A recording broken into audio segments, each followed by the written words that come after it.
Chairman, the Secretary General of the United Nations, make some remarks on Sudan. There's no time for questions today. Good afternoon. We have just finished a meeting convened by the African Union on the dramatic situation in Sudan, bringing together the United Nations, the League of Arab States, AL-HAJ, and the European Union, as well as representatives from a number of countries that are deeply committed to solving the crisis. There was a strong consensus on condemning the ongoing fighting in Sudan and calling for cessation of hostilities.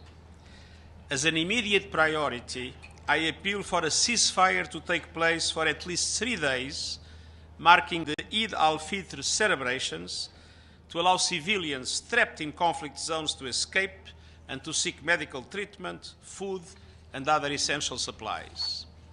This must be the first step in providing respite from the fighting and paving the way for a permanent ceasefire. I have been personally engaged in doing everything possible to make it happen.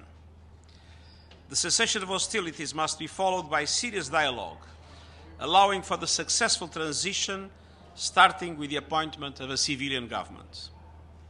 The fighting must stop immediately.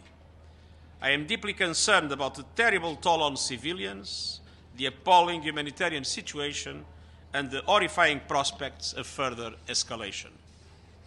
Hundreds of people have been killed and injured.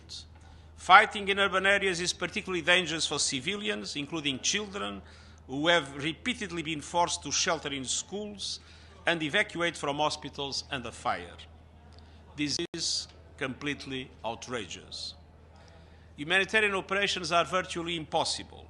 Warehouses, vehicles, and other humanitarian assets have been attacked, looted, and seized. Targeting humanitarian workers and assets must end, and I remind all parties of their obligations under international law, including ensuring safety and security of humanitarian aid workers.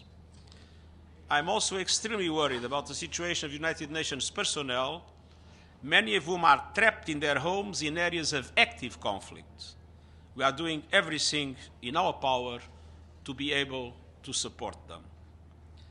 I will continue to use my good offices in close coordination with our partners to establish a ceasefire, de-escalate tension, and start political talks.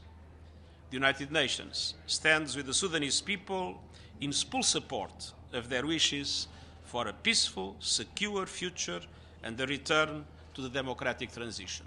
Thank you.